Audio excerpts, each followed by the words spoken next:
Mineral Error je naozaj špeciálny projekt, lebo vznikal dlho. Asi to vyplýva aj z toho, že mojou fascináciou sú kamene. A kamene žijú úplne iný život ako my. Je o mnoho dlhší a u nich 1 sekunda trvá možno roky až milióny rokov. Aj práca s kameňmi je pomalá. Aj v podstate vývoj dizajnu kameňov je taký nejaký pomalý, tak som si dovolila trošku ho narušiť.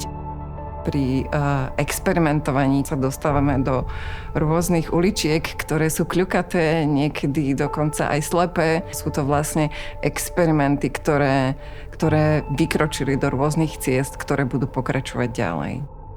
Študovala som vlastne umelecký šperk, čo nie je klasický šperk a práve tam sú tie hranice, alebo stierajú sa tam hranice medzi umením a šperkom. Ľudia, ktorí sa venujú súčasnému šperku, je ich veľmi málo, preto sme veľmi zviazaní aj internacionálne a vlastne aj väčšina z tohto bolo vytvorené v Estónsku, kde tiež majú špecializáciu aj na kamene.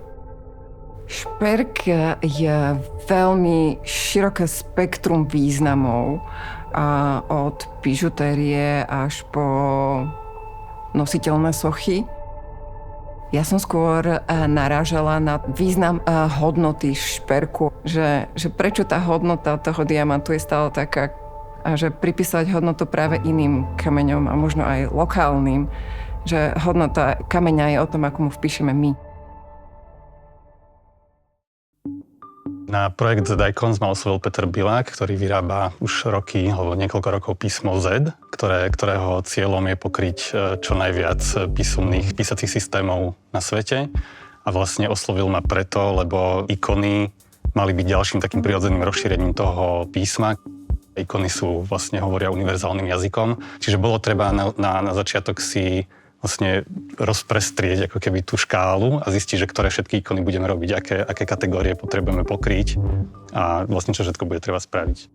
V každej tej fáze toho projektu bolo vlastne kľúčové byť systematický aj v tej práci, že vlastne urobiť tie ikony momentálne ich 2000 a sú variabilné, čiže každú som kreslil 8-krát, čiže vymyslieť si aj systém, ktorý vlastne mi umožní tie ikony vyrábať tak, aby som sa z toho nezbláznil. Sú tam napríklad ikona, ktorá je len krížik napríklad, alebo ikona, ktorá ukazuje OK symbol na ruke. Takže vlastne týmto, že táto ikona napríklad je veľmi kresebne zložitá, ale krížik je napríklad veľmi jednoduchý, tak bolo treba nájsť taký balans, aby bolo jasné, že tieto dve ikony sú z toho istého setu. Nastaviť tie tučnosti tých ťahov, nastaviť tú logiku toho, ako je vedená krivka. Čiže toto bolo najnáročnejšie.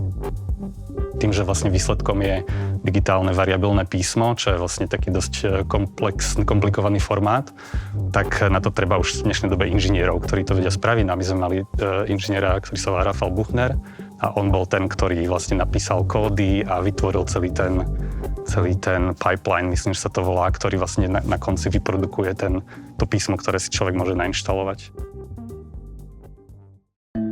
Všetky tie moje veci sú o takom hľadanie nejakých akože inovatívnych metód, ako pracovať s tou technológiou, s 3D tlačou. Tie technológie boli okolo nás, že na škole. Proste mali sme 3D tlač, CNC frezy. Veľmi sa to potom vyeskalovalo pre mňa 3D tlač, keď som bola na materskej, lebo to bola strašne prístupná technológia. To bolo niečo, čo som si mohla dovoliť nechať tak v ktoromkoľvek momente. Keď som sa k tomu mesiac nevrátila, lebo to nešlo s tými deťmi, tak to proste počkalo. A že to sa pri niektorých technológiách proste nedá. Čo je pre mňa na tom zaujímavé je to, že v zásade s takou, že hobby technológiou, ktorá pre veľa ľudí je proste taká, akože hobby technológia je dosť zaznávaná občas, tak sa snažím pracovať tak, že to vlastne ako povyšujem. Tie veci aj vizuálne, ale aj v tom, že napríklad tie misy sú vyrábané ako unikátne, originálne objekty, ako zberateľské kusy. Každá misa vzniká tak, že ju ručne skicujem, tie ručné krivky potom akože v počítači robím z nich 3D modely a nakoniec to proste dám stroju, ktorý všetky nepresnosti toho ručného kreslenia potom on úplne precízne akože v tej technológii prepisuje. Sa ako keby ja trochu vyhýbam tomu, že tie veci replikujem. Že ja keď tú vec vymyslím a vyrobím, tak sa vôbec neviem zžiť s tou pozíciou, že teraz idem a tlačím tie produkty. Tá funkčnosť je pre mňa veľmi dôležitá, že všetky moje veci sú funkčné plne, ale oveľa viac ma proste baví ako keby rozmýšľať nad tými ideami, ktoré sú za tým. A potom to posúva asi hodnotu toho objektu. No.